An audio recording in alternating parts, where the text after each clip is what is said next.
तो अभी तक हमने सलाइवरी ग्लैंड्स के बारे में पढ़ा, उसका स्ट्रक्चर क्या है, उसका अपीयरेंस कहाँ कहाँ पे है, उसका लोकेशन कहाँ कहाँ पे है, और उसका क्लासिफिकेशन कैसे करेंगे हम लोग based on its structure as well as its type of secretion. तो वो हमने अभी तक देखा। अभी जो देखेंगे वो है properties and composition of saliva, कि सलाइवा का काम क्या है, फीचर्स क्या है, इंपॉर्टेंट फीचर्स क्या है, और उसका कॉम्पोजिशन क्या है। This is very important. तो सबसे पहले आते हैं प्रॉपर्टीज ऑफ सलाइवा पर, मतलब उसका कैरेक्टरिस्टिक फीचर क्या है। तो सबसे पहला जो फीचर यहाँ पे देखेंगे वॉल्यूम, उसका अमाउंट। क्योंकि ये लिक्विड है इसलिए हम लोग इसको वॉल्यूम से डिनोट कर रहे हैं। तो 1000 ml to 1500 ml of saliva is secreted per day and it is approximately about 1 ml per minute। मतलब इसका जो अमाउंट है, एक normal healthy adult human being में 1000 ml से लेके 1500 ml ऑफ सलाइवा सिक्रेट होता है हर दिन, एवरी डे, मतलब ईच डे। और एक मिनट में अप्रोक्सीमेटली 1 ml सलाइवा सीक्रेट होता है। इसलिए यहां पे कहा गया है approximately about 1 ml of saliva पर मिनट सीक्रेट होता है एक नॉर्मल हेल्दी एडल्ट के अंदर। दूसरा जो प्रॉपर्टी हमें याद रखना होगा कि रिएक्शन, मतलब वो केमिकल प्रॉपर्टी क्या है, वो किस तरह से रिएक्ट करता है। तो mix saliva from all gland is slightly acidic with pH of 6.35 to 6.85, तो नियर अबाउट 7। तो स्लाइटली एसिडिक इसलिए कहा गया है। तो केमिकल रिएक्शन किस तरह का होगा, तो ये जो मिक्स्ड सलाइवा है, अगर रैंडमली हम लोग सलाइवा कलेक्ट करते हैं तो वो थोड़ा एसिडिक मिलेगा हमारा। स्पेसिफिक ग्रेविटी, ये एक फिजियोलॉजिकल केमिकल प्रॉपर्टी है।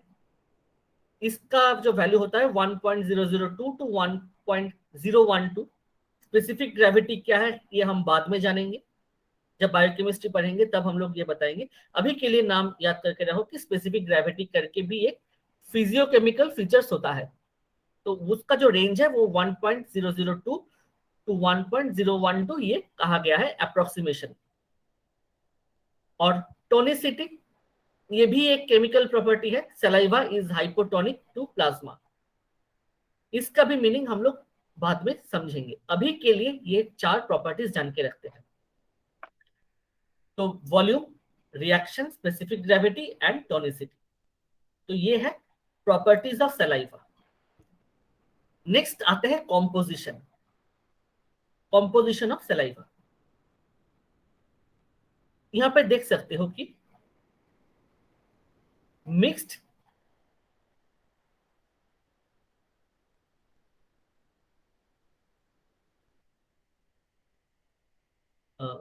यहाँ पे देख सकते हो कॉम्पोजिशन ऑफ सलाइवा। यहाँ पे mix saliva contains 99.5% water. Saliva जो मिक्स सलाइवा माउथ में होता है ना, रैंडमली अगर किसी के माउथ से हम लोग सलाइवा कलेक्ट करते हैं तो उसमें 99.5% वाटर मिलेगा और 0.5% सॉलिड्स मिलेगा। इसका जो कॉम्पोजिशन है, इसको टेबल फॉर्म में हम लोग यहाँ पे थोड़ा देखते हैं। ये देखो, ये है सलाइवा, हम लोग रैंडम सलाइवा की बात कर रहे हैं जिसमें वाटर कंटेंट होगा 99.5% और सॉलिड्स रहेगा 0.5%। ये माइनस नहीं है, ये सिंबल है, हाइफन है। अब वाटर तो वाटर है, वाटर में ये जो सॉलिड पार्ट होता है 0.5%। ये सुनने में लगता है बहुत कम अमाउंट है, लेकिन देखो सारा जो कंपोनेंट मिलेगा, जो बायोकेमिकल टेस्ट करके हमें मिलेगा, वो सारे इसी 0.5% में ही आ जाएंगे। तो यहाँ पे देख सकते हो कि ऑर्गेनिक सब्सटेंस भी है, इनऑर्गेनिक सब्सटेंस भी है और गैसेस भी है। तो ऑर्गेनिक सब्सटेंस के अंडर में पहले आते हैं एंजाइम्स पे। कुछ एंजाइम्स का नाम यहाँ पे दिया गया है, जैसे amylase, maltase, lingual lipase, lysozyme, phosphatase, carbonic anhydrase kallikrein, ये सारे जो एंजाइम्स है इसका फंक्शन भी हम लोग देखेंगे और बायोकेमिस्ट्री में इसका इंपॉर्टेंस भी देखेंगे हमारे बॉडी में या फिर क्लिनिकली। और एक ग्रुप क्या है, और अदर ऑर्गेनिक सब्सटेंस के अंदर म्यूसिन है, एल्बुमिन है, प्रोटीन रिच प्रोटीन है, lactoferrin, immunoglobulin A, blood group antigens, free amino acid, और भी बहुत सारे, यूरिक एसिड, क्रिएटिनिन, यूरिया। तो ये सारे के सारे जो केमिकल कंपोनेंट्स है ये हमारे सलाइवा में प्रेजेंट रहता है, ऑर्गेनिक सब्सटेंस। तो अगर डाइजेशन प्रोसेस में प्रॉब्लम हो रहा है तो हो सकता है, ये पॉसिबिलिटी है कि इन सारे केमिकल कंपोनेंट्स सलाइवा में प्रॉपर अमाउंट में प्रेजेंट नहीं है। अब जब ये ठीक अमाउंट में प्रेजेंट नहीं रहेगा तो क्या होगा, सलाइवा का जो कॉम्पोजिशन है वो इनकम्प्लीट रह जाएगा। अब इनकम्प्लीट कॉम्पोजिशन वाला जो सलाइवा है वो अपना जो फंक्शन है, अपना जो काम है वो प्रॉपरली नहीं कर पाएगा। और जब ये सलाइवा अपना जो काम है वो प्रॉपरली नहीं कर पाएगा तब क्या होगा, तब डाइजेशन प्रोसेस सही ढंग से नहीं होगा। अब डाइजेशन प्रोसेस सही ढंग से नहीं होगा तो जितने भी डाइजेस्टिव सिस्टम के रिलेटेड एलिमेंट्स है, प्रॉब्लम्स है, वो सारे के सारे धीरे धीरे हावी हो जाएंगे हमारे बॉडी में। अब प्रॉब्लम कहां पे होगा, अगर हम लोग इस पर्टिकुलर चीज को नोटिस करने कैसे करते हैं वो नहीं सीखेंगे, और अगर नहीं जानेंगे कि इतना इंपॉर्टेंट सब्सटेंस हमारे सलाइवा में प्रेजेंट रहता है तो वो हम उसको इग्नोर करते जाएंगे। और एक दिन क्या होगा, जो डैमेज है बॉडी में वो इतना हो जाएगा कि उसको रिकवर करना प्रॉब्लमेटिक हो जाएगा। और वही होता है हमारे क्लिनिकल केसेस में। हम लोग छोटे छोटे चीजों पर ध्यान नहीं देते और सोचते हैं कि क्या है, सलाइवा है तो है, नहीं है तो नहीं है, क्या फर्क पड़ेगा। लेकिन उससे फर्क पड़ता है, छोटे छोटे माइन्यूट डिटेल्स को जो डॉक्टर्स है उसको समझना पड़ता है और उसी के हिसाब से ट्रीटमेंट मॉड्यूल या फिर एक प्रिवेंशन प्रोसेस प्लान करना पड़ता है ताकि वो जो इंसान है वो अपना लाइफ हेल्दी वे में लीड कर सके। तो इसीलिए ये कॉम्पोजिशन जानना बहुत जरूरी है। तो इनऑर्गेनिक सब्सटेंस में देख सकते हो कि यहाँ पे सोडियम है, कैल्शियम है, पोटेशियम है, बाइकार्बोनेट है, ब्रोमाइड है, क्लोराइड है, फ्लोराइड, फॉस्फेट, तो सारे के सारे इनऑर्गेनिक सब्सटेंसेस प्रेजेंट है। ठीक है। और गैसेस भी प्रेजेंट है, ऑक्सीजन है, कार्बन डाइऑक्साइड है, नाइट्रोजन है। क्लियर हुआ। तो ये है very important part, composition of saliva. तो इसमें हमने क्या देखा, 99.5% वाटर है और सिर्फ 0.5% होता है मेरा सॉलिड्स। इस 0.5% सॉलिड्स में ही सारा कुछ प्रेजेंट है। उसमें हमारा एंजाइम्स भी है, उसमें हमारा अदर ऑर्गेनिक सब्सटेंस भी है, इनऑर्गेनिक सब्सटेंसेस भी है और गैसेस भी है। ठीक है। तो नॉर्मली एक इंपॉर्टेंट पॉइंट यहां पे दिया गया है, normally glucose is absent in saliva. Normal healthy person में जो ग्लूकोज है वो सलाइवा में प्रेजेंट नहीं रहता, but is found in saliva during diabetes mellitus. जिन पेशेंट्स को डायबिटीज है या फिर जिन इंसान को डायबिटीज मेलाइटस है उनके सलाइवा में ग्लूकोज मिलेगा। तो ये एक टाइप का इंडिकेटर टेस्ट हो सकता है। क्लियर हुआ ना। तो हाँ ये जो सर। चार्ट यहाँ पे दिया गया है इसको एकदम दिमाग में बैठा लेना है।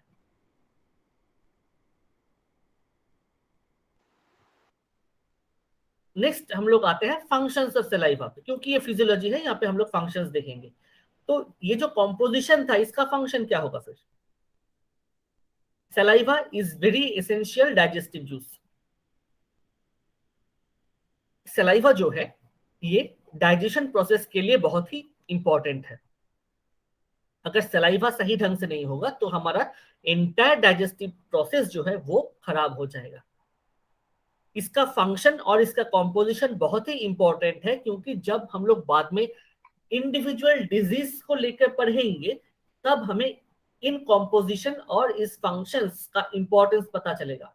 दूसरा, जब हम लोग हमारा जो डेली हैबिट है, डेली डायटरी हैबिट है, उसके साथ रिलेट करना चाहेंगे, रिलेट करेंगे, तब देखेंगे कि हम एवरी डे प्रैक्टिसेस में कितना गलती करते हैं और जिसकी वजह से हमारा ये डिजीज हमारे बॉडी में होता है। और ये भी हम लोग रियलाइज कर पाएंगे कि हम लोग बिना दवाई के विदाउट मेडिसिन अगर हम लोग हमारा जो ये लाइफस्टाइल है, जो हमारा चॉइसेस है, मतलब डाइटरी चॉइसेस है, उसको थोड़ा सा मॉडिफाई कर देंगे तो वो डाइटरी चॉइसेस ही हमारा एज ए मेडिसिन काम करेगा और हमारे बॉडी में ये जो सलाइवा का जो कॉम्पोजिशन है और इसका जो फंक्शन है इसको प्रॉपर वे में करने में मदद करेगा और सब्सिक्वेंटली हमारा बॉडी भी हेल्दी रहेगा, कोई डिजीज नहीं होगा, अगर हुआ भी है तो वो ठीक हो जाएगा। तो वहां पे हम लोग देखते हैं फंक्शन। तो पहला है preparation of food swallowing, preparation of food for swallowing. अगर मान लो मेरा जो माउथ है वो ड्राई है, वहां पे सलाइवा प्रेजेंट नहीं है, तो मैं कुछ भी खाऊं वो मेरे मुंह में क्या होगा, ड्राई होके ही रहेगा, और जब तक ड्राई रहेगा वो गले के अंदर से जाएगा नहीं, हम लोग उसे स्वालो नहीं कर पाएंगे। इसीलिए बहुत जरूरी है कि जो खाना हम लोग खा रहे हैं वो च्यू होकर तो छोटा पार्ट बन जाएगा, लेकिन उसको स्वालो करने के लिए या फिर निगलने के लिए प्रिपेयर भी करना होता है। वो प्रिपेयर कैसे करेंगे, उसको सलाइवरी ग्लैंड से जो वाटरी सब्सटेंस है तो वाटरी वाटरी मिक्स करेगा, तो वो थोड़ा गीला हो जाएगा।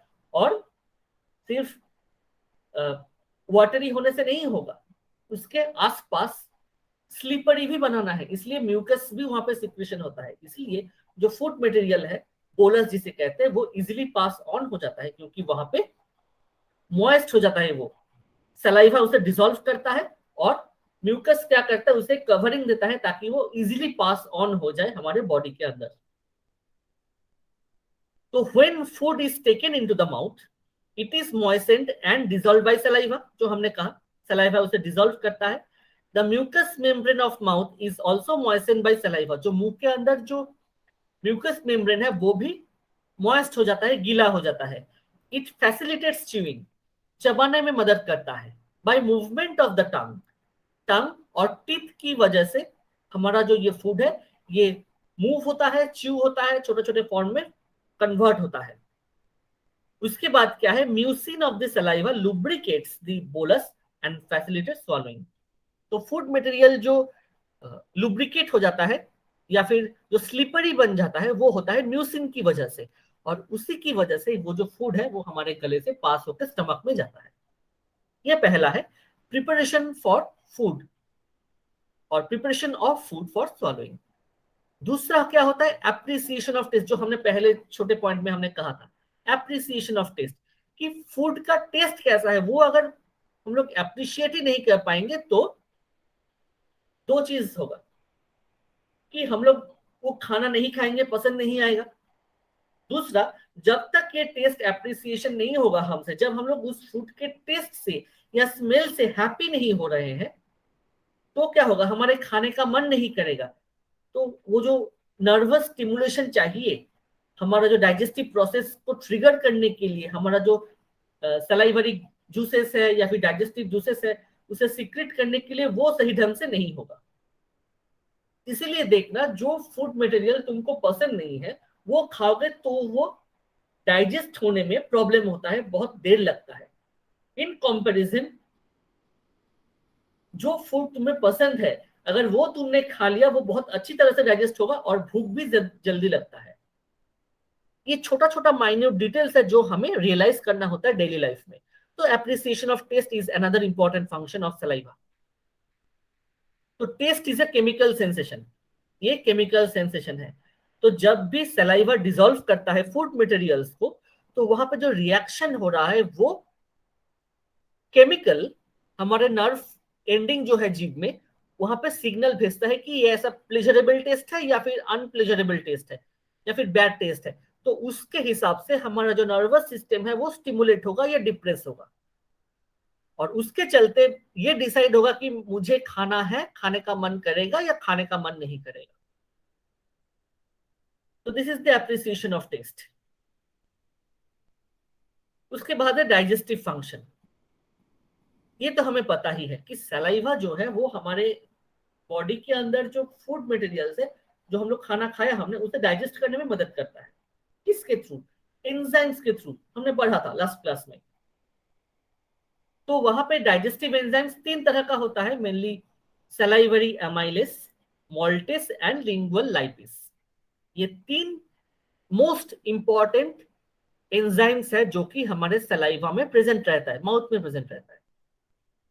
तो पहला नाम क्या है? Salivary amylase. दूसरा क्या है? मॉल्टेस। तीसरा है लिंगुअल लाइपेस। अब सिंपल वर्ड में अगर बोलेंगे तो इन तीनों का काम क्या है?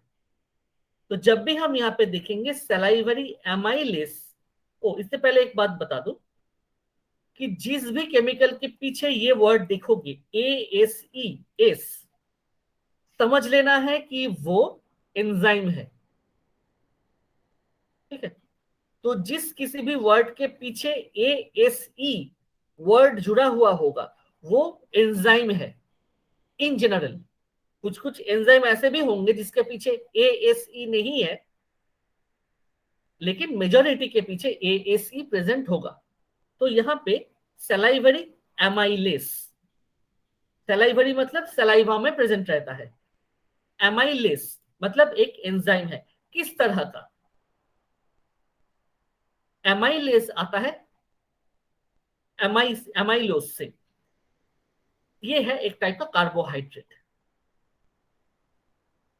तो यहां पे देखो, salivary amylase is a carbohydrate digesting enzyme, एमाइलोलाइटिक। Lytic मतलब तोड़ देना, ब्रेकिंग। लाइटिक मतलब टू ब्रेक। तो कार्बोहाइड्रेट डाइजेस्टिंग या फिर कार्बोहाइड्रेट ब्रेकिंग, ऐसा एंजाइम जो कार्बोहाइड्रेट को तोड़ता है, तो उससे कहेंगे एमाइलोलाइटिक एंजाइम या फिर कार्बोहाइड्रेट डाइजेस्टिंग एंजाइम, जिसका एक नाम दिया गया है जो है एमाइलेस। ठीक है ना? क्लियर हुआ इसका नाम क्यों सलाइवरी एमाइलेस कहा जा रहा है? सलाइवा में प्रेजेंट है और ये कार्बोहाइड्रेट को डाइजेस्ट करता है, ऐसे टाइप का एक एंजाइम है, इसलिए सलाइवरी एमाइलेस। ये क्या करता है? जो हमारे फूड में स्टार्च होता है ना, कार्बोहाइड्रेट मतलब कॉम्प्लेक्स कार्बोहाइड्रेट जो है स्टार्च, उसे छोटे कार्बोहाइड्रेट में कन्वर्ट करता है, डेक्स्ट्रिन और मॉल्टोस। अब ये स्टार्च डेक्स्ट्रिन या मॉल्टोस में कैसे कन्वर्ट होता है वो हम लोग हमारे जो बायोकेमिस्ट्री क्लास होगा उसमें हम लोग इसको डिटेल से पढ़ेंगे कि how amylase convert starch into dextrin and maltose. ये हम लोग कार्बोहाइड्रेट का जब क्लास लेंगे, कार्बोहाइड्रेट मेटाबॉलिज्म पढ़ेंगे, उस क्लास में हम लोग देखेंगे बायोकेमिस्ट्री के। अभी के लिए जान के रखते हैं ये जो सलाइवरी एमाइलेस है ये कार्बोहाइड्रेट को डाइजेस्ट करने में मदद करता है। तो ये बहुत ही इंपॉर्टेंट है। जब भी हम कार्बोहाइड्रेट रिच फूड खाएंगे तो it is important that we chew it for a certain point of time. एक एक सही समय तक उस फूड को मुंह में चबाना बहुत ही इंपॉर्टेंट है, क्योंकि ये जो कार्बोहाइड्रेट है ये माउथ में ही डाइजेस्ट होता है, इंटेस्टाइन में उतना ज्यादा नहीं होता, स्टमक तो होता ही नहीं है। तो सलाइवरी एमाइलेस माउथ में जब फूड है तब वहां पे कार्बोहाइड्रेट को डाइजेस्ट करता है। इस सलाइवरी एमाइलेस का जो पीएच है वो है 6। मतलब या फिर हम लोग ये कह सकते हैं कि अगर मेरे माउथ के अंदर जो पीएच है वो 6 रहा तो ये सलाइवरी एमाइलेस एक्टिव होगा। अगर इससे ज्यादा, इससे कम हो जाता है तो ये सलाइवरी एमाइलेस काम करना बंद कर देगा। इसीलिए ये बहुत ही इंपॉर्टेंट है कि एक इंसान के बॉडी के अंदर जो पीएच है वो बहुत ही रेगुलेटेड वे में रहे। अगर बहुत ज्यादा हो गया तो भी प्रॉब्लम, अगर बहुत कम हो गया तो भी प्रॉब्लम। दूसरा है मॉल्टेस। ये भी एक टाइप का एंजाइम है जो कार्बोहाइड्रेट डाइजेस्ट करता है। किसको? मॉल्टोस को। ये जो मॉल्टोस बना ना, इस मॉल्टोस को डाइजेस्ट करता है ये मॉल्टेस, लेकिन ये बहुत कम अमाउंट में प्रेजेंट रहता है। Maltase is present only in traces in human saliva. Traces मतलब कम अमाउंट में। It converts maltose into glucose. तो अल्टीमेटली सबको ग्लूकोज में ही कन्वर्ट होना है, लेकिन यहाँ पे हमारा जो मेन काम करता है फॉर डाइजेशन ऑफ कार्बोहाइड्रेट वो है एमाइलेस, सलाइवरी एमाइलेस। क्योंकि बाद में देखेंगे कि पैनक्रिया में भी कुछ एमाइलेस होता है। तो सलाइवरी एमाइलेस उसके बाद थोड़े अमाउंट में क्या रहेगा, मॉल्टेस। थर्ड क्या हमने देखा कि लिंगुअल लाइपेस। तो लाइपेस के नाम से ही पता चल रहा है तुम्हारा कि ये लिपिड डाइजेस्टिंग एंजाइम है, ऐसा एंजाइम जो लिपिड या फिर फैट को तोड़ता है। तो लिंगुअल लाइपेस, लिंगुअल मतलब टंग, तो टंग में से जो लाइपेस निकलता है वो लिंगुअल लाइपेस। तो lingual lipase is a lipid digesting lipolytic enzyme. तो यहाँ पे भी एक ऐसा वर्ड है लाइटिक, लाइटिक मतलब एज यूजुअल तोड़ना, ब्रेकिंग, और लाइपो मतलब लिपिड। तो लिपिड को जब कोई तोड़ता है, कोई एंजाइम तोड़ता है, तो उसे कहेंगे लिपिड डाइजेस्टिंग या फिर लाइपोलाइटिक एंजाइम। कौन सीक्रेट करता है, हमारे मुंह के अंदर जो भी सेरस ग्लैंड है वो मतलब इसको सीक्रेट करता है। It digest milk fat. जब हम लोग मिल्क खाते हैं तो उसमें जो फैट रहता है ना, तो वो लिंगुअल लाइपेस उसको डाइजेस्ट करने में हेल्प करता है। क्लियर हुआ ये वाला बात? Yes sir. अच्छा, ये देखो, तो ये जो टेबल दिया गया है यहाँ पे सलाइवरी एमाइलेस बताया गया है। सोर्स ऑफ सिक्रेशन, कहां से सिक्रेट होता है, ऑल सलाइवरी ग्लैंड, जितने भी सलाइवरी ग्लैंड्स है सारे के सारे सलाइवरी ग्लैंड से ये सिक्रेट होगा। एक्टिवेटर कैसे होगा, जब मुंह का जो एरिया है वो एसिडिक बन जाएगा, एसिड बन जाएगा, तो वहां पे ये केमिकल सिक्रेट होगा। और क्या करता है, ये डाइजेस्ट कार्बोहाइड्रेट। उसके बाद आता है मोल्टोस, सॉरी मोल्टेस। हमारे बॉडी में जो मेजर सलाइवरी ग्लैंड है, मतलब वो तीन, वहीं से ये सीक्रेट होता है मोल्टेस। इसका काम क्या है, बॉडी में जो मोल्टोस होगा उसको ग्लूकोज में कन्वर्ट करता है। और लास्ट में है लिंगुअल लाइपेस। तो ये लिंगुअल ग्लैंड से निकलता है और ये क्या करता है, फैट को डाइजेस्ट करने में मदद करता है। इट डाइजेस्ट द लिपिड्स और फैट्स। तो ये क्लियर हो गया, ये हो गया हमारा डाइजेस्टिव फंक्शन जो था वो। फोर्थ जो है क्लींजिंग एंड प्रोटेक्टिव फंक्शन। हमारे माउथ के अंदर ये माउथ को क्लीन रखने में मदद करता है और माउथ को प्रोटेक्ट करता है for various kind of diseases and germs. इसीलिए जिनके मुंह में सलाइवा प्रॉपर अमाउंट में है, नॉर्मल अमाउंट में है, उसका माउथ हेल्दी रहता है। जिसके माउथ के अंदर ये सलाइवा प्रोडक्शन कम हो जाता है, ड्राई माउथ हो जाता है, उसके मुंह में अंदर, उसके मुंह के अंदर डिफरेंट टाइप्स ऑफ इंफेक्शंस बढ़ जाते हैं। या फिर जिसके मुंह के अंदर सलाइवरी सिक्रेशन जरूरत से ज्यादा होता है, उनके माउथ के अंदर में भी प्रॉब्लम्स होते हैं। तो उसके ऊपर थोड़ा सा नजर देंगे अभी। Cleansing and protective functions of the saliva. पहला वाला क्या है, due to constant secretion of saliva the mouth and teeth are rinsed and kept free of different kind of unwanted substance. मतलब रिंस्ड मतलब washing, in a way our mouth is getting washed by constant secretion of saliva। हमारे mouth के अंदर बहुत सारे saliva जब secrete होते हैं तो वो माउथ को वॉश करते रहते हैं कंटिन्यूअसली। इससे क्या होगा, जो अनवांटेड सब्सटेंसेस है, जो हार्मफुल केमिकल्स है या फिर हार्मफुल जो तुम्हारा माइक्रो ऑर्गेनिज्म होगा, उसको रिमूव कर देगा। और जो अनहेल्दी बैक्टीरिया है जो कि हमारे बॉडी के लिए क्या कहेंगे, डेंजर है, उसको वहां पे रहने नहीं देगा, पहला।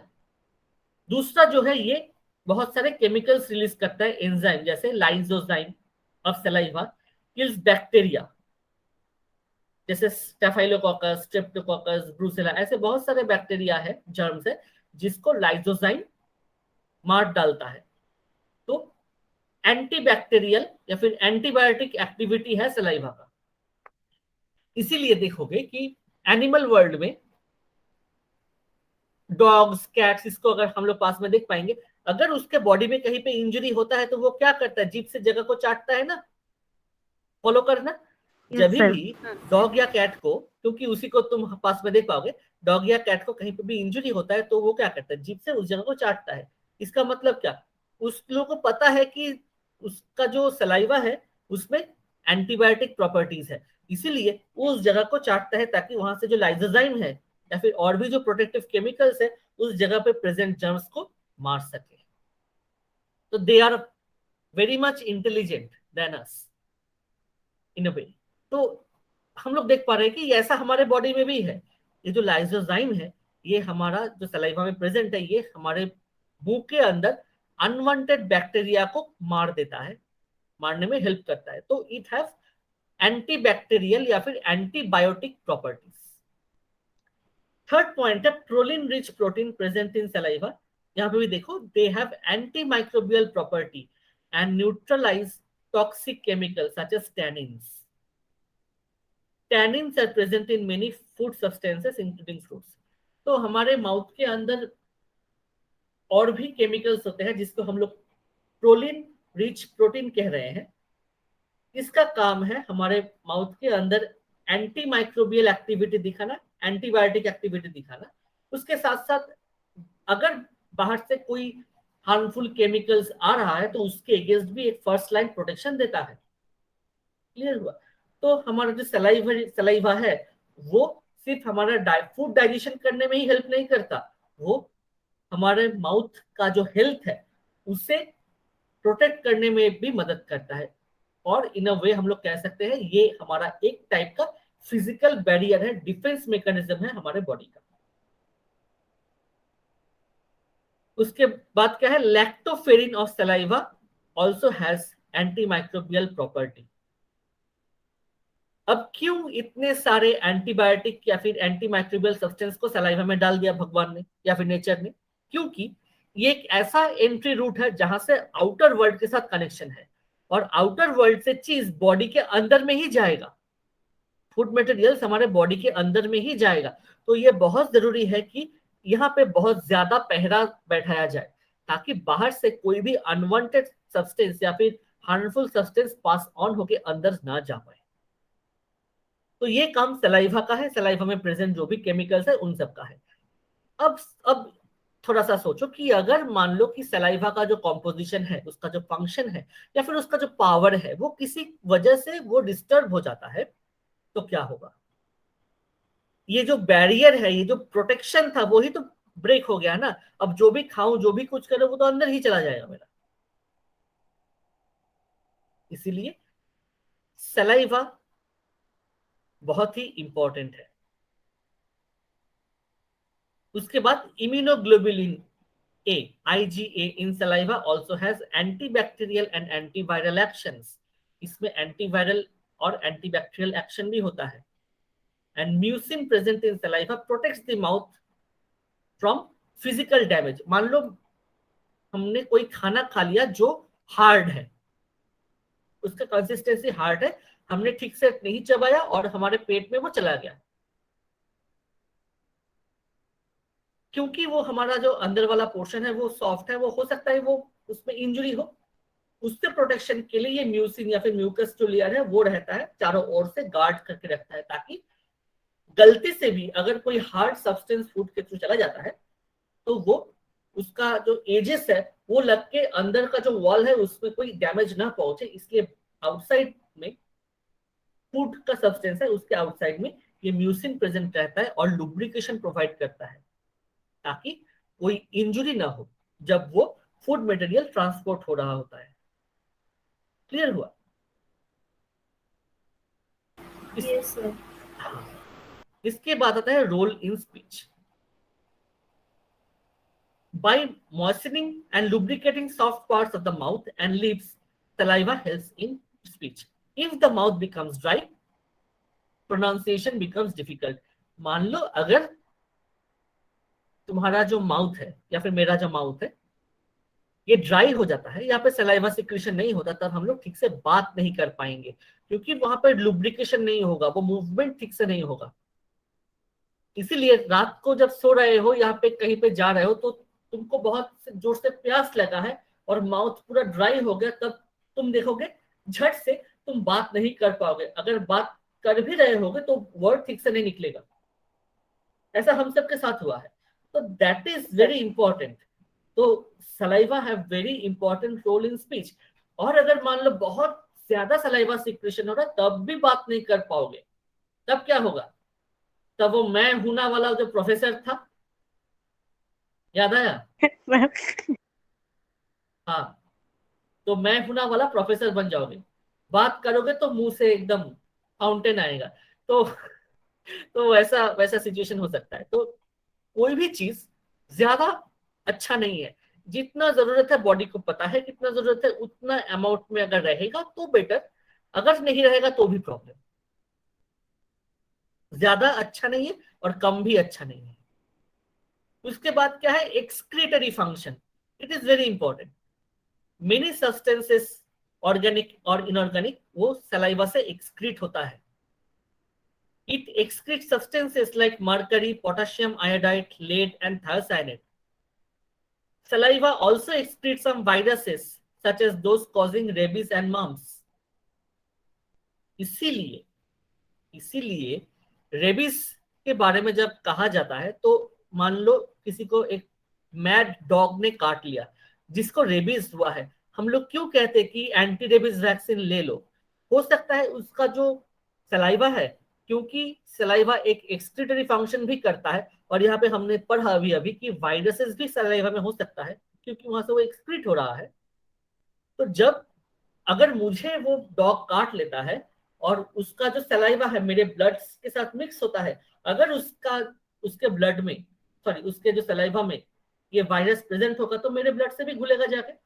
इसीलिए हम लोग कहते हैं कि एंटी रेबीज वैक्सीन लेना या फिर ये जो प्रोसेस है वो करना बहुत ही इंपॉर्टेंट है।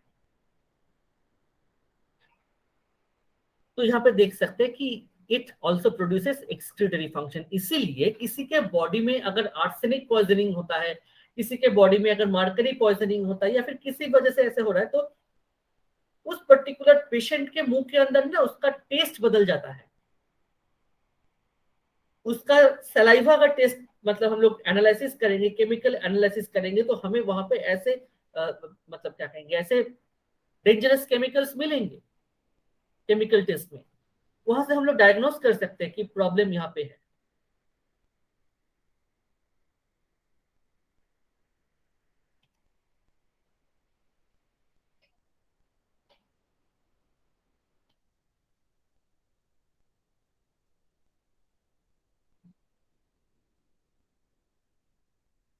ठीक है, इसका अगर अच्छा पिक्चर मुझे मिला तो मैं दिखाऊंगा।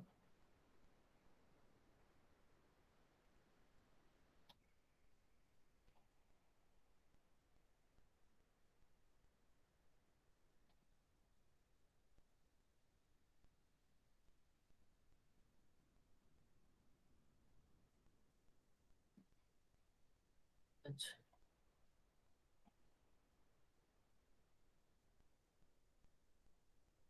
ठीक है, हम लोग बाद में देखेंगे ये पिक्चर प्रॉपर्ली। तो यहाँ पे क्या कर रहे हैं कि ये एक्सक्रीटरी फंक्शन भी देता है। Mercury, potassium iodide, lead, thiocyanate ये सीक्रेट भी करता है। In some pathological conditions, saliva excretes substances which are not found in saliva under normal condition. ये बहुत ही इंपॉर्टेंट पॉइंट है, दिमाग में रखना कि बहुत ऐसे पैथोलॉजिकल स्टेट्स होते हैं जहां पर सलाइवा में वो जो कॉम्पोजिशन हमने देखा था ना सलाइवा का, उस सर। कॉम्पोजिशन वो नॉर्मल कॉम्पोजिशन है। At any certain point of time अगर हमने किसी नॉर्मल हेल्दी पर्सन से मतलब वो लिया, तो उस सलाइवा में वो केमिकल्स मिलेंगे। अच्छा, जो चीज वहां पे नहीं दिया हुआ है, वहां पे कुछ माइक्रो ऑर्गेनिजम्स भी प्रेजेंट हो सकते हैं जो कि हमारे बॉडी के लिए यूजफुल है, नॉर्मल माइक्रो ऑर्गेनिज्म है। और यहाँ पे जो कहा जा रहा है कि अगर किसी को कोई पर्टिकुलर पैथोलॉजिकल स्टेट हुआ है, कोई डिजीज हुआ है, तो अंडर दैट कंडीशन हो सकता है कि सलाइवा में कुछ स्पेसिफिक टाइप ऑफ केमिकल्स हमें मिल जाए। जैसे एग्जांपल हमने पढ़ा कि अगर किसी इंसान को डायबिटीज मेलाइटस है, तो उसके सलाइवा में एक्स्ट्रा क्या मिलेगा, ग्लूकोज मिल सकता है, जो कि नॉर्मल हेल्दी पर्सन में वो ग्लूकोज नहीं रहेगा। लेकिन अगर वो पर्सन मान लो डायबिटिक है और बहुत दिन से डायबिटीज पेशेंट है, तो उसके सलाइवा में भी हमें ये माने अननेचुरल कंपोनेंट मिलेगा, ग्लूकोज। ठीक है ना? कुछ कुछ केसेस में excess urea is excreted in saliva during nephritis. अगर किसी को मान लो नेफ्राइटिस मतलब नेफ्रॉन में प्रॉब्लम, इन्फ्लेमेशन ऑफ नेफ्रॉन, तो किडनी में अगर किसी को फेलियर हो रहा है, तो हो सकता है कि यूरिया जो बॉडी से क्लियर हो जाना था वो क्लियर नहीं हो पा रहा है, तो वो जो यूरिया है वो सलाइवा में मिल जाएगा एक्सेस अमाउंट में। नॉर्मली यहाँ पे देख सकते हो कि थोड़ा बहुत यूरिया, यूरिक एसिड, ये सब यहाँ पे रहता है, लेकिन उसका जो अमाउंट है उसका एक रेंज होता है। उस अमाउंट से अगर ज्यादा मिलना स्टार्ट हो गया या फिर बहुत ज्यादा मिलना स्टार्ट हो गया तो दैट इज इंडिकेटिव कि अंदर में कुछ प्रॉब्लम्स चल रहा है। ठीक है, जैसे excess calcium is excreted during hyperparathyroidism. Hyperparathyroidism जिन लोगों को होता है उनके सलाइवा में कैल्शियम का जो सिक्रेशन है वो मोर देन एक्सेस रहता है, बहुत ज्यादा रहता है। तो इन छोटे छोटे चीजों से हम लोग डायग्नोसिस करके समझ सकते हैं कि पेशेंट को प्रॉब्लम क्या हुआ है। क्लियर हुआ ना? तो ये हो गया मेरा एक्सक्रीटरी फंक्शन। उसके बाद आता है regulation of the body temperature, that is also important.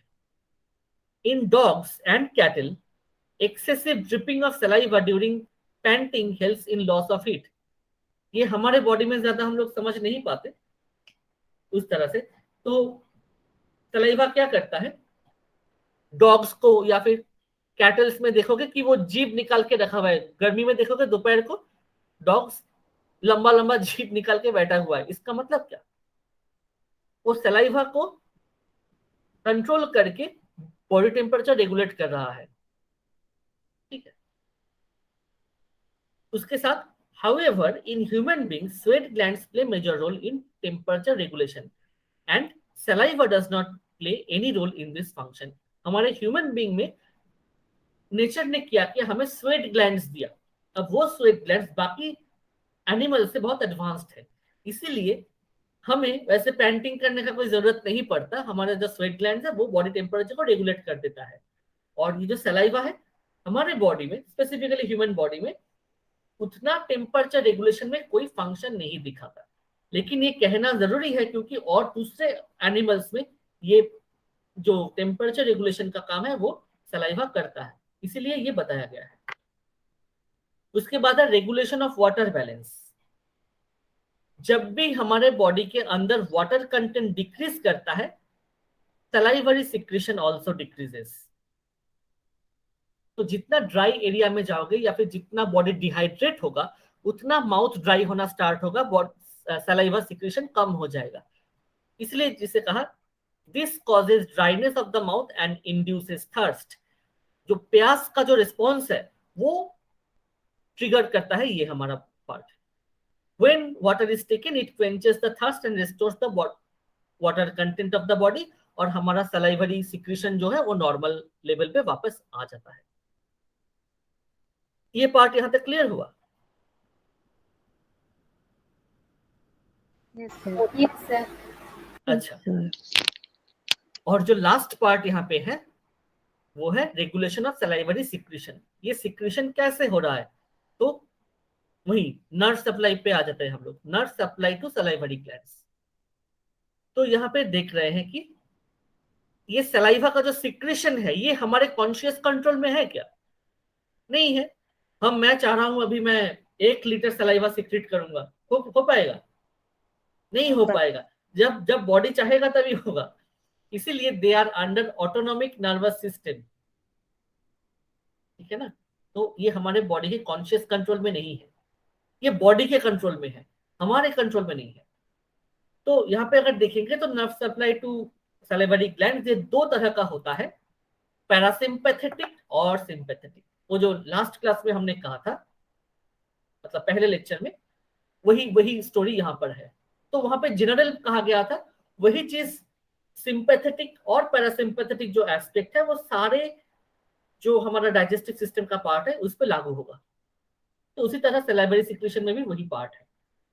तो अगर मेरा बॉडी वो फाइट और फ्लाइट रिस्पॉन्स में फंसा हुआ है तो हमारे बॉडी में क्या होगा, सिंपैथेटिक सिस्टम होगा और सलाइवरी सिक्रेशन बंद हो जाएगा। समझ पा रहे हो? मैं क्लियर हो रहा है ये बात?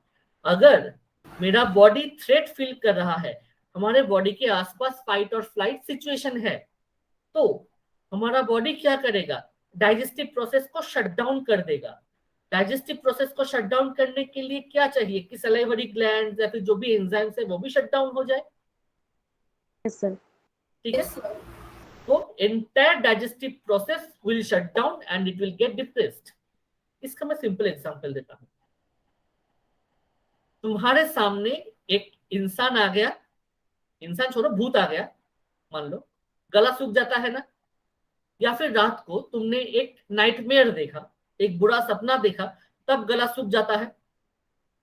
एग्जाम के वक्त मैथ्स एग्जाम है, पास होऊंगा फेल होऊंगा पता नहीं, तो गला सूख जाता है। तो दो Yes, sir. तक, हाँ, तो ये तुम रियल लाइफ एग्जांपल में फेस कर सकते हो, that is happening to us every time. तो वो क्या है, फाइट और फ्लाइट सिचुएशन। फाइट और फ्लाइट सिचुएशन में हमें भूख नहीं लगता, हमारा गला सूखने लगता है, माउथ ड्राई हो जाता है, बार बार पानी पीना पड़ता है। या फिर मान लो तुमको कहा गया कि तुम जाओ स्टेज में जाके एक फिजियोलॉजी का क्लास ले लो, और उस क्लास में 100,000 स्टूडेंट है और चेयर में तुम्हारा टीचर भी बैठा हुआ है।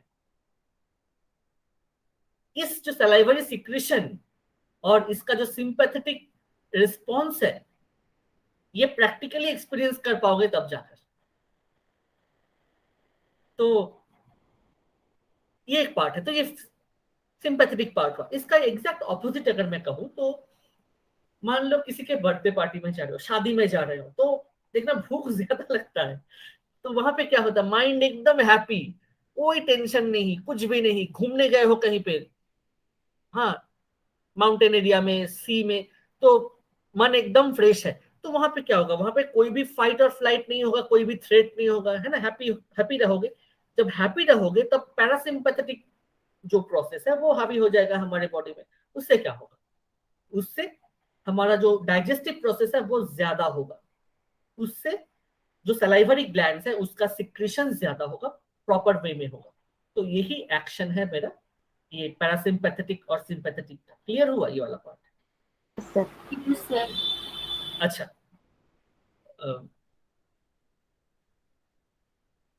उसके बाद जो है यहाँ पे बहुत सारे नर्व का नाम दिया गया है, superior salivary nucleus, nerve intermedius. ये वाला पार्ट मैं अभी के लिए स्टॉप करके रखता हूँ, ये वाला पार्ट मैं अभी नहीं बताऊंगा। ये जब नर्वस सिस्टम पढ़ेंगे उसके बाद वापस मैं ये डाइजेस्टिव सिस्टम में आऊंगा एक बार, तब रिलेट कर पाएंगे। नहीं तो ये जो नर्व एरिया है ना, इसका अभी अगर बताने जाएंगे तो समझ में नहीं आएगा। तो पैरासिम्पैथेटिक और सिंपैथेटिक का जो एक्शन है वो क्लियर हुआ का कि कैसे होगा? Yes sir. Yes, sir. That is important for now. अब यहाँ पे एक इंटरेस्टिंग सी चीज मैं बताऊंगा कि reflex regulation of salivary secretion, ये क्या होता है। ये भी पैरासिम्पैथेटिक और सिंपैथेटिक के रिलेटेड ही है, लेकिन रिफ्लेक्स रेगुलेशन कैसे करता है हमारा बॉडी सलाइवा का। तो salivary secretion is regulated by nervous mechanism through reflex action. Reflex का मतलब क्या है, रुको मैं यहाँ पे ना ये एग्जांपल, ये मीनिंग में देख के बताता हूँ। रिफ्लेक्स, रिफ्लेक्स मतलब action perform without conscious thought as response to stimulus. मतलब ये हमारे कॉन्शियस कंट्रोल में नहीं है, ये हो जाता है। एक स्टिमुलस मुझे लगा और हो जाएगा। मान लो तुम ऐसे नॉर्मल बैठे हो और साइड में तुम्हें किसी ने गरम टच करवा दिया हाथ में, तो क्या होगा, ऐसे झट से निकल जाओगे ना हाथ लेके, होता है। यस तो सर। या फिर हमने क्या किया, एक स्विच बोर्ड में हाथ दिया, वहां पे करंट पास हो रहा था तो शॉक लगा, क्या होगा, हमारा रिफ्लेक्स हाथ ऐसे हट जाएगा। तुम क्या देख रहे हो वहां पे जाके कि करंट आ रहा है, टच हो रहा है, ऐसा नहीं। नो या सर। फिर मॉस्क्विटो काट लिया तो हम कहीं पे भी कुछ भी कर रहे हाथ वैसे चला जाए, दैट इज रिफ्लेक्स। तो action that is performed without conscious thought in response to stimuli, ये है साइंटिफिक डिस्क्रिप्शन इसका। तो यहां पर क्या हो रहा है, तो सलाइवरी सिक्रेशन भी इस तरह का होगा। सामने गोलगप्पा देख रहे हो तो तुम क्या बोलोगे कि मुझे अभी सलाइवा सिक्रेशन करना है, गोलगप्पा देख रहा हूं इसलिए, या फिर हो जाता है ना, Yes, sir. हो जाता है। या अगर तुम्हें तुम्हारे सामने गोलगप्पा रखा हुआ था, वो प्लेट हटा के किसने तुम्हारे सामने करेला रख दिया, तो वो जो सिक्रेशन हो रहा था वो भाग जाएगा पीछे के दरवाजे से। फिर ये क्या तुमने खुद से किया, ये हो गया ना अपने आप। तो ये छोटा छोटा जो चीजें हैं इसे कहते हैं रिफ्लेक्स। ये रेगुलेट कहां से करता है? हमारा नर्वस सिस्टम करता है। तो ये दो टाइप का होता है, अनकंडीशनड रिफ्लेक्स और कंडीशनड रिफ्लेक्स। अब ये अनकंडीशनड रिफ्लेक्स क्या है? It is inborn reflex that is present since birth. जब भी कोई ऑर्गेनिज्म जन्म लेता है उस पर्टिकुलर टाइम से ही ये अनकंडीशनड रिफ्लेक्स प्रेजेंट रहता है। It does not need any previous experience. मतलब वो रिफ्लेक्स होने के लिए प्रीवियस एक्सपीरियंस होना जरूरी नहीं है। इस तरह से बोल रहा हूं कि गोलगप्पा का ही एग्जाम्पल देता हूं, तो वो किसी ने कभी पहले नहीं खाया, या फिर जो खट्टा चीज है वो पहले कभी किसी ने नहीं खाया। तो अगर कोई उसे देखता है तो उसे पता नहीं चलेगा कि वो क्या है। तो जब तक उसे पता नहीं चलेगा, प्रीवियस एक्सपीरियंस नहीं होगा, उसके बॉडी में उसके अगेंस्ट में कोई रिएक्शन नहीं देगा बॉडी। ठीक है? तो this reflex induces salivary secretion when any substance is placed in the mouth. It is due to stimulation of nerve endings in the mouth of the oral cavity। यहाँ पे कहा जा रहा है कि जब भी हम कोई फूड मटेरियल माउथ के अंदर डालते हैं तब जो रिफ्लेक्स होता है, तब जाके जब सलाइवरी सिक्रीशन होता है, दैट इज अनकंडीशन रिफ्लेक्स। ठीक है? तो जब तक मैंने उस फूड मटेरियल को माउथ के अंदर नहीं दिया, जब तक मेरा जो टेस्ट बर्ड्स है उसको वो जो एप्रिसिएशन ऑफ टेस्ट जो है वो नहीं किया, तब तक सलाइवरी सिक्रीशन प्रॉपर्ली नहीं हुआ। That is unconditioned reflex. ये बात क्लियर हुआ क्या? पहले बताओ। Yes, sir. हाँ। अब कंडीशन रिफ्लेक्स क्या है? Condition reflex is the one that is acquired by experience and it's need previous experience. Presence of food in the mouth is not necessary to elicit this reflex। अभी सोच रहे हो बैठ के मुझे वो चाट खाना है, मुझे रबड़ी खाना है, मुझे आइसक्रीम खाना है, तो उसका जो थॉट प्रोसेस है उसी थॉट प्रोसेस ही मेरे पेट में एक फीलिंग ऑफ हंगर जनरेट करेगा, मेरे माउथ के अंदर सलाइवरी सिक्रीशन करेगा। अभी जब मैं तुमसे बात कर रहा हूं तो मेरे पेट के अंदर एक बार ऐसे टर्मोइल हो गया, वॉशिंग मशीन जैसा। तो मैं इसलिए बता रहा हूं क्योंकि ये सब तुम लोग भी मतलब फील कर पा रहे हो शायद, प्रोवाइडेड जो तुम्हें पसंद है उसी को सोचो। तो दैट इज कंडीशन रिफ्लेक्स। अब बताओ कि वो जो चेंजेस तुम्हारे मुंह में आया, पानी आ गया, पेट में थोड़ा सा गुड़गुड़ किया, तो उसके लिए क्या तुम्हें वो खाना अभी प्रेजेंट होना जरूरी था? नहीं, तुमने तो नहीं खाया लेकिन फिर भी तो हुआ ना। No sir. तो ये है कंडीशन रिफ्लेक्स कि मेरा ऑलरेडी एक प्रीवियस एक्सपीरियंस हो चुका है। अब उस प्रीवियस एक्सपीरियंस की वजह से अभी मैं बैठ के, भले ही मेरे सामने वो खाना ना हो, भले ही वो चीज मेरे मुंह के अंदर ना हो, मेरा body is prepared for that kind of food. That is condition reflex. अब ये कंडीशन रिफ्लेक्स सिंपैथेटिक के अंडर में भी आ सकता है, पैरासिम्पैथेटिक के अंडर में भी आ सकता है। अभी तुम करेला सोचोगे तो तुम्हारा माउथ तो सलाइवा नहीं देगा अनटिल अनलेस वो करेला तुमको बहुत पसंद है।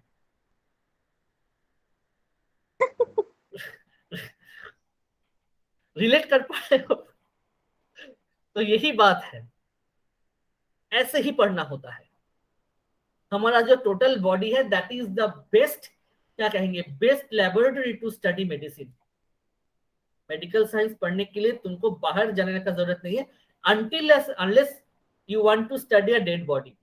डाइसेक्शन करना है, खुद पे मत करना, उसके लिए डेड बॉडी है, उस पे करना पड़ेगा। लेकिन ओवरऑल जो फिजियोलॉजी है, जो पैथोलॉजिकल चेंजेस है, थोड़ा बहुत सबके अंदर कुछ ना कुछ होता रहता है हर वक्त। हमें क्या करना पड़ेगा? हमें रियलाइज करना पड़ेगा, देखने कैसे देखेंगे वो सीखना पड़ेगा। That is very important. अगर वो देख लेंगे तो हमें कोई प्रॉब्लम ही नहीं होगा। क्लियर है ना? Yes, sir. तो अब लास्ट का जो टॉपिक है वो है effect of drugs and chemicals on salivary secretion. कुछ कुछ केमिकल्स रहेगा जो सलाइवा का सिक्रीशन बढ़ा सकता है। मैं फूड की बात नहीं कर रहा हूं, मैं ड्रग्स या फिर नॉन फूड केमिकल्स की बात कर रहा हूं। और कुछ कुछ सब्सटेंस होगा जो कि सलाइवरी सिक्रीशन को डिक्रीज कर सकता है। तो यहाँ पे कुछ कुछ है जैसे एड्रेनलिन है, एफेड्रिन है, ठीक है, एसिटाइल कोलिन है, हिस्टामिन है, ऐसे बहुत सारे केमिकल सब्सटेंस है जो हमारा जो सलाइवरी सिक्रीशन है इसको इंक्रीज कर सकता है। ये जो पार्ट है ये हम लोग बायोकेमिस्ट्री में भी पढ़ेंगे, हम लोग फार्माकोलॉजी में भी पढ़ेंगे कि कौन सा ड्रग कैसे सलाइवरी सिक्रीशन को रेगुलेट करता है, और उसके बाद डिक्रीज भी करेगा जो कि डिप्रेसेंट है। सलाइवरी डिक्रीशन मतलब क्या करेगा, हमारा जो सिंपैथेटिक पार्ट है उसको लेके काम करेगा, जैसे एर्गोटामिन है, हाँ, टाइबेनामिन है, ऐसे सारे नाम अभी सुन के रखो, टेंशन करने की कोई जरूरत नहीं है। जिस तरह से एनाटॉमिकल टर्म समझ पा रहे हो, जिस तरह से फिजियोलॉजी का टर्म समझ पा रहे हो, ठीक उसी तरह जब हम लोग फार्माकोलॉजी का क्लास करेंगे तो वहां पर भी ये टर्म्स भी समझ में आ जाएगा, ठीक है ना। तो effect of drugs and chemicals on salivary secretion ये होता है। तो हमें बेसिक चीज ये याद रखना है कि कुछ केमिकल ग्रुप्स ऐसे होंगे जो सलाइवा सिक्रीशन बढ़ा सकता है, और कुछ केमिकल ग्रुप ऐसे हो सकते हैं जो सलाइवा सिक्रीशन कम कर सकता है। तो इन सारे केमिकल्स को हम लोग फॉर मेडिकल पर्पस यूज करते हैं अंडर क्लिनिकल सेटिंग्स, ठीक है। और जो डिजीज पार्ट है, जो अप्लाइड फिजियोलॉजी का पोर्शन यहाँ पे दिया हुआ है, इसको हम लोग अलग से देखेंगे। डिजीजेस ऑफ जीआई ट्रैक्ट हम लोग बाद में अलग से पढ़ेंगे, वो डेडिकेटेड क्लासेस होगा। यहाँ पर सब दो नाम जस्ट जान के रखते हैं अभी के लिए, एक है हाइपोसलाइवेशन, एक है हाइपर सलाइवेशन। हाइपोसलाइवेशन का मतलब है, हाइपो मतलब कम, जब सलाइवा सिक्रीशन जरूरत से कम हो जाता है that situation is known as hyposalivation. और जब हमारे बॉडी में सलाइवा जरूरत से ज्यादा सिक्रेट होने लगता है that is hyper salivation. Clear? तो Yes, sir. वही वही बात हमने अभी तक कहा कि अगर सलाइवा ज्यादा हो जाता है तो भी प्रॉब्लम, सलाइवा कम हो जाता है तो भी प्रॉब्लम। तो उसका जो मेडिकल टर्म है वो है हाइपोसलाइवेशन एंड हाइपर सलाइवेशन। तो अभी के लिए ये दो ही चीज जान के रखते हैं इन रिलेशन टू डिजीज, और बाद में जब हमारा डाइजेस्टिव सिस्टम पूरा हो जाएगा, डाइजेस्टिव सिस्टम के रिलेटेड जो पैथोलॉजिकल एस्पेक्ट्स है वो हम लोग पढ़ लेंगे। उसके बाद हम लोग आएंगे कि डाइजेस्टिव सिस्टम या फिर जीआई ट्रैक्ट के अंडर में जो डिजीजेस है वो कैसे होता है और उसका नाम क्या है, उसका ट्रीटमेंट, डायग्नोसिस सब उस तरह से पढ़ेंगे। तो यहाँ तक क्लियर हुआ? तो Yes, sir. यहाँ पे हमने क्या पढ़ा, सलाइवरी ग्लैंड्स का कॉम्पोजिशन, मतलब सलाइवा का कॉम्पोजिशन, सलाइवा का फंक्शन, और nervous stimulation of salivary glands, ये हमने पढ़ा, ठीक है। तो ये पार्ट यहीं पे खत्म होता है। नेक्स्ट क्लास में हम लोग क्या देखेंगे, स्टोमक, स्टोमक के बारे में पढ़ेंगे, हमारा जो नेक्स्ट लेक्चर होगा उसमें।